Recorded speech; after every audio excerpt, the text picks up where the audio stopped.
తల్లిదండ్రులారా, మీ బిడ్డలు ఏమి చేస్తున్నారో మీరు పరిశీలన చేయండి. మీ బిడ్డలు ఎటు వెళ్తున్నారో మీరు గమనించండి. వాళ్ళు ఏమి చేస్తున్నారో మీరు జాగ్రత్తగా పరిశీలన చేసి వాళ్ళు మంచి మార్గంలో నడిపించండి. వాళ్ళు చదువుకుంటున్నారా, లేకపోతే ఆ చదువుకుంటున్నట్టుండి ఆ లోకములను వాటికి ఆకర్షితులు అవుతున్నారా అని నీ బిడ్డలను చాలా జాగ్రత్తగా వాళ్ళు మంచి మార్గంలో పెంచాలా. నీ బిడ్డలను నువ్వు మంచి మార్గంలో పెంచితే వారు తర్వాత తరాల కంట ఆశీర్వాదకరంగా ఉంటారు. హల్లెలూయా. ఆ తర్వాత తరాలకు దీవెనకరంగా ఉంటారు. అంతేకాని బిడ్డల్ని ఏడగంటే అక్కడ తీసుకువెళ్ళకూడదు, ఏ సల్లగా పంపించకూడదు. రికార్డ్ డాన్సులకి, సినిమాలకి, ఆటలకి, సింధులకి ఈ మధ్య కొత్తగా పూలన్నీ వేస్తున్నాం, పూలను కూడా అదే ప్రారంభపు దశ. ఆ తర్వాత ఇంకో చోట ఎగిరే పరిస్థితి ఉంటుంది. గుర్తుపెట్టుకోండి, మన బిడ్డలు పరిశుద్ధమైన మార్గంలో ఉండాల. అప్పుడు వాళ్ళు పెద్దవారైనప్పుడు ఆ మార్గం నుంచి వాళ్ళు తొలగిపోరు. బాలుడు నడవవలసిన త్రోవను వాళ్ళకి నేర్పించండి. వాడు పెద్దవాడైనప్పుడు అందులో నుంచి తొలగిపోడు. అందులో నుంచి తొలగిపోకుండా ఉండాలంటే మనం ఏం చేయాలంట, వాళ్ళు మంచి మార్గాన్ని చూపించాలి. అయ్యా ఉదయం లేచి నేను ప్రార్థన చేసుకుంటే మీరు కూడా ప్రార్థన చేసుకోండి. అబ్బా ఈరోజు ఆదివారం దేవుని ఆలయానికి మనం వెళ్ళాలా, దేవుని ఆలయానికి వెళ్ళాలా, రండి. ఈరోజు శుక్ర ఉపవాస ప్రార్థన మనం వెళ్ళాలా, రండి. ఈరోజు ప్రార్థన కూడికలు రండి అని నీతో పాటు నీ బిడ్డలు వెంట పెట్టుకు రావాలా. నువ్వు దేవుని ఆలయానికి వచ్చిననుకో, నీ బిడ్డలు విడిచిపెట్టావనుకో, వాళ్ళు ఎక్కడ ఉంటారు తెలుసా? నువ్వు విడిచిపెట్టిన ఫోన్ కన్నో, ఆ టీవీ కన్నో, లేక ఆ రోడ్లు ఏమంటున్నో, ఆ పిల్లల కన్నా ఈ పిల్లలు తిరిగి చేస్తారంట. లేనిపోని అలవాట్లు నేర్చుకుని వాళ్ళు త్రోవ తప్పే అవకాశం ఉంది. ఈనాడు చాలా మంది బిడ్డలు, మన ఈ మధ్యకాలంలో ఒక అబ్బాయి చిన్నవాడే అక్కడ ఆ మూల మీద అక్కడ దిల్లిపోయి మూల మీద సిగరెట్లు తాగుతుండు. ఒక చేతిలో సారా ఇచ్చేసా, మరో సిగరెట్. వాడు చాలా చిన్న వయసు. నాకు మైండ్ బ్లాక్ అయిపోయింది వాడు చూడగానే, మతిపోయింది నాకు వాడు చూడగానే. ఎందుకంటే ఆ చిన్న వయసులో నుంచి ఆ సిగరెట్ ఒక చేతిలో పట్టుకోవడం. చూడండి, అంటే మీ బిడ్డలు ఎట్లా ఉంటున్నారో ఒకసారి వాళ్ళని మంచి మార్గములో, తల్లిదండ్రులారా మీ బిడ్డలకి మీరు దైవికమైన మార్గాన్ని నేర్పించండి. వాళ్ళ చిన్న వయసులో పత్రభయంకే మీ వృద్ధాప్యములో వాళ్ళకి మీరు సాక్రిఫైస్ వచ్చింది. వాళ్ళు మీకుగా చేసేది మీరు వాళ్ళకి చేయాల్సి వచ్చింది. ఎందుకంటే చిన్న వయసులో అన్ని అవయవాలు పాడైపోతాయి. అటు ఇటు తిరిగి కాలు వచ్చి ఎరగొట్టుకుంటాడు. అప్పుడు ఎవరు చూడాలా? కాబట్టి బిడ్డల్ని మంచి మార్గములో నడిపించేవారుగా తల్లిదండ్రులు ఉండాలి. ఇది మొదటిగా. అబ్రహాము తన తరాల కంట దేవుని యొక్క మార్గాన్ని, ఆయన నీతిని వాళ్ళకి చూపించి వాళ్ళు నడిపించాడు. కాబట్టి ఈనాటికి అబ్రహాము సంతానము ప్రపంచంలో నెంబర్ 1 స్థానంలో ఉంది.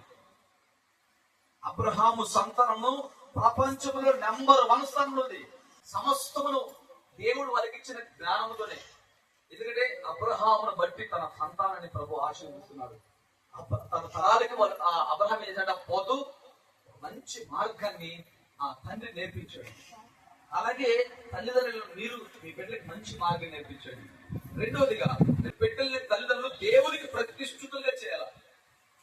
దేవుడికి ప్రతిష్ఠితులుగా చేయాలి. హన్నా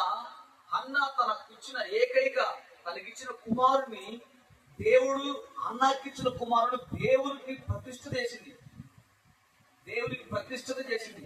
ఈ రోజు నీ బిడ్డలను దేవునికి ప్రతిష్ఠిత చేస్తున్నావా? నీ బిడ్డల్ని దేవునికి ప్రతిష్ఠిత అంటే దేవుని ఆలయంలో వారిని ఒక స్తంభముగా నువ్వు నాటాలా. దేవుని ఆలయంలో మార్గంలో ఒక స్తంభముగా వాళ్ళు నాటాలా.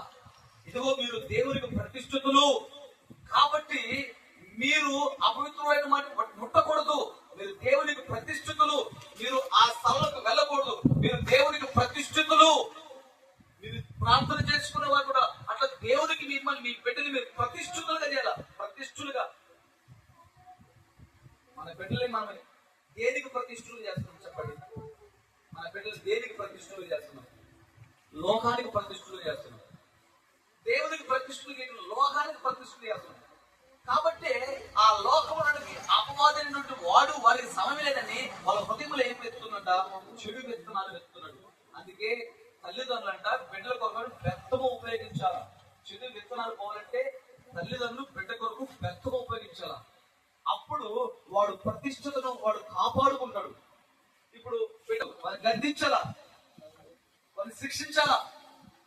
నీ మాట వెళ్ళాలంటే శిక్షించాలా. ఏం గదిలే అని చెప్పేసి నువ్వు ముద్దులాడుతూ వదిలేసాడుకో, రేపు నేను వాడు బుద్ధులాడుతాడు. నువ్వు ముద్దులాడుకు వదిలేస్తే రేపు నేను బుద్ధులాడుతాడు. కాబట్టి మనం దేవునికి మన బిడ్డల్ని ప్రతిష్ఠులుగా చేయాలా. అన్న తన కుమారుని దేవునికి ప్రతిష్ఠులుగా చేసింది. కాబట్టి ఆ బిడ్డ గొప్పవాడైన ఏమాడు తెలుసా, ఇజ్రాయేలు రాజుని అభిషేకించినటువంటి ప్రవక్తగా దేవుడు నిలబెట్టాడు. రాజులను అభిషేకించినటువంటి యాజకునిగా దేవుడు వాడుకున్నాడు.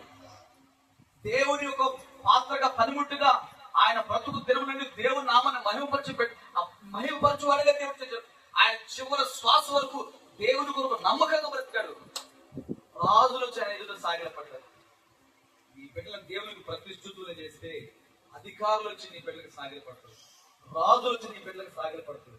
వారు గొప్ప గొప్ప ఆఫీసర్స్ అవుతారు, గొప్ప గొప్ప ఉద్యోగస్తులు అవుతారు, గొప్ప గొప్ప ఉన్నతమైన స్థితిలో స్థానములు దేవుడు వాళ్ళు ఏం చేస్తారంట, ఫలింప చేస్తాడు. నీ బిడ్డలను దేవుడికి నువ్వు ప్రతిష్ఠులుగా చేస్తే ఇది తల్లిదండ్రులకి దేవుడు ఇచ్చేటువంటి 2 సలహాలు. హల్లెలూయా. ఈ 2 మాటలు తల్లిదండ్రులకి దేవుడు ఇచ్చే సలహాలు. ఇప్పుడు బిడ్డలు జాగ్రత్త. బిడ్డలు మీరు కూడా మళ్ళీ మిమ్మల్ని అడుగుతారు, బిడ్డలు ఏ విధంగా నడుచుకోవాలంటే తల్లిదండ్రులు ఇందాక చెప్పా కదా, తల్లిదండ్రులు చెప్పే ప్రతి మాటకి చదవండి. లూకాసు సువార్త 2వ అధ్యాయం 51వ వాక్యం చదవండి. లూకాసు సువార్త 2వ అధ్యాయం 51వ వాక్యం. అంతటా ఆయన వారితో కూడా బయలుదేరి నజరేతుకు వచ్చి వారికి లోబడి ఉండెను. ఎవరికంటే వాళ్ళకంట, యేసుక్రీస్తు ప్రభు నజరేతులోకి వచ్చాడు. నజరేతుకు వచ్చిన తర్వాత ఆ నజరేతులో యేసయ్య తన తల్లిదండ్రులకు లోబడి ఉన్నాడు. ఇప్పుడు బిడ్డలైన మీరేం చేయాలంట, తల్లిదండ్రుల మాటకి లోబడి ఉండాలా. తల్లిదండ్రుల మాటకి పెడచెవులు కట్టకూడదు. తల్లిదండ్రులు చెప్పిన మాట ప్రకారం మీరు తల వంచాలా, శిరస్సు వంచాలా. అప్పుడు మీరు ప్రయోజకులు అవుతారు. యేసుక్రీస్తు ప్రభు దేవుడే భూమి మీదకి వచ్చి ఆయన బాల్యములో తల్లి తండ్రి మాటకు లోబడ్డాడు. సృష్టికర్తల దేవుడే తల్లిదండ్రులకు లోబడ్డాడు. ఇప్పుడు అలాంటి ఆ దేవుడే పరమాత్ముడే లోబడ్డప్పుడు మీరు లోబడలేరా? లోబడాల. అమ్మా నాన్న చెప్పిన మాట తప్పకుండా వినాలా. అమ్మా నాన్న ఒక పని చేయదంటే చేయకూడదు, ఒక చోటికి ఆ చోటికి వెళ్ళకూడదంటే వెళ్ళకూడదు, రమ్మంటే రావాలా. వాళ్ళకి అన్ని వేళ మీరు శిరస్సు వంచాలా. అప్పుడు మీరు ప్రయోజకులు అవుతారు, అప్పుడు మీరు జ్ఞానవంతులు అవుతారు, అప్పుడు దేవుడు మీకు దీర్ఘాయువు ఇస్తాడు. అప్పుడు మీరు అడుగు పెడుతున్న ప్రతి స్థలాన్ని దేవుడు మీకేం చేస్తున్నా ఫలభరితముగా దేవుడు చేస్తాడు. బిడ్డలారా, మీ తల్లిదండ్రుల మాటకి లోబడండి. మీ తల్లిదండ్రుల మాటకి చెవున వాళ్ళ మాటకి ఎదురు చెప్పకూడదు. కాబట్టి తల్లిదండ్రుల మాటకు లోబడాలా. రెండోదిగా చదవండి 2వ రాజుల గ్రంథము 5వ అధ్యాయం 2-3 వాక్యాలు మనం చూసినట్లయితే అక్కడ ఇశ్రాయేలు చిన్నది సిరియా దేశపు రాజు సైన్యాధిపతికి నయమాను ఇంట్లో ఈ యొక్క ఏముందంట, ఇశ్రాయేలు చిన్నది ఉంది. ఆ చిన్నదుండి ఆ యొక్క యజమానురాలకి దేవుని స్వార్థను ప్రకటిస్తుంది. అంటే దేవుని శక్తిని తన యజమానురాలకి తెలియపరుస్తుంది. దేవుని మాటను చెబుతుంది ఆ చిన్నది. దేవుని మాట చెప్పడానికి ఆ చిన్నదానికి తన తల్లిదండ్రులు ఏం నేర్పించారంట, దేవుని మార్గాన్ని నడిపించారు, ఆ దేవునికి ప్రతిష్ఠిత చేసినారు. ఆ చిన్నది దేవునికి లోబడింది కాబట్టి ఆ మాట ప్రకారంగా తన యజమానురాలకి ఆ ఇశ్రాయేలు చిన్నది ఏం చెప్తుంది తెలుసా, అమ్మగారు మన అయ్యగారికి ఉన్న కుష్ఠ వ్యాధి ఎక్కడ తిరిగి తగ్గలేదు కదా, ఏ హాస్పిటల్కి పోయినా చూపించుకున్నా కూడా బాగుపోలేదు కదా, ఎన్ని మందులు తిన్నా కూడా ఎన్ని రకాల మంత్రాలు తంత్రాలు మరి ఎన్ని రకాలుగా చిత్ర విసులు తిప్పలు పడ్డ కూడా అయ్యగారికి తగ్గ కుష్ఠవ్యాధి పోలేదు కదా. ఇదిగో మా దేశంలో ప్రవక్త ఉన్నాడు ఒక ఆయన, ఆ ప్రవక్త అయినటువంటి ఎలీషా దగ్గరికి అయ్యగారిని పంపించండి. అయ్యగారిని ప్రవక్త ఎలీషా దగ్గరికి పంపిస్తే ఎలీషా దైవజనుడు అయ్యగారిని బాగు చేస్తాడు. మా ఆ సేవకుడు ప్రార్థన చేసేప్పుడు అయ్యగారికి బాగవుతుంది, నువ్వు ఇమీడియట్ వెళ్ళి అయ్యగారిని పంపించండి అన్నప్పుడు ఈ యొక్క యజమానురాలు నయమాను అనబడినటువంటి ఆ యొక్క కుష్ఠరోగి, అతను కుష్ఠరోగి మాత్రమే కాదు, పరాక్రమం కలిగిన వాడు, ఒక దేశానికి సైన్యాధిపతి, ఒక దేశానికి ఏంటంట సైన్యాధిపతి, పరాక్రమం కలిగిన వాడు, దేవుని చేత దయ పొందుకున్న వ్యక్తి, మంచివాడు.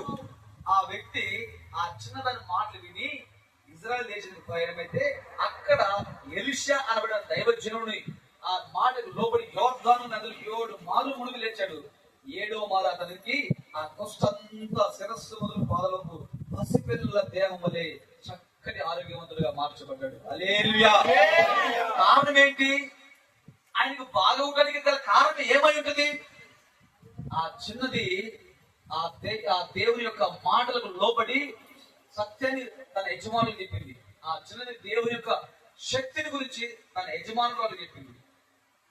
ఈ రోజు నీ పిల్లలు కూడా దేవుని మార్గములో వారిని నడిపించిన తర్వాత వారు ఆ మాటలను లోబడి, నువ్వు చెప్పిన మాటలను లోబడి దేవునికి లోబడితే వారు శక్తి కలిగిన దేవుని విశ్వాసం నుంచి వాళ్ళు ఎవరికైతే ప్రార్థన చేస్తారో, వాళ్ళు ఎవరికైతే దేవుని వాక్యం స్వార్థ ప్రకటిస్తారో వాళ్ళకి దేవుడు మేలు జరిగిస్తాడు. హల్లెలూయా. నీ బిడ్డల ద్వారా ఇతరులకి దేవుడు మేలుకరంగా వాళ్ళు నిలుపుతాడు. నీ బిడ్డల ద్వారా దేవుడు ఇతరులకి మేలు చేస్తాడు. నీ బిడ్డల ద్వారా ఇతరులకి క్షేమాన్ని కలుగు చేస్తాడు. నీ బిడ్డల ద్వారా ఇతరులకి ఆరోగ్యాన్ని కలుగు చేస్తాడు. నీ బిడ్డల ద్వారా అనేకులు ఆశీర్వాదకరంగా దేవుడు మారుస్తాడు. అలా ఉండాలంటే ఆ బిడ్డలు ఏమేమిటంట? దేవుని వాక్కును ఇతరులకు చెప్పేటువంటి వారు ఉండాలి. దేవుని శక్తిని వాళ్ళు అనుభవిస్తేనే కదా ఇతరులకు చెప్పేది. వాళ్ళు అనుభవించాలంటే దేవుని పరిచయం చేయాలి. వాళ్ళు దేవునికి లోబడే మార్గం మీరు నేర్పించాల. అట్టి కృపలో మరి ఈ బిడ్డలు, అలాగే తల్లిదండ్రులు, మీరు మరి విశేషంగా బర్త్డే జరుపుకుంటున్నటువంటి రీతు ఫలించును గాక.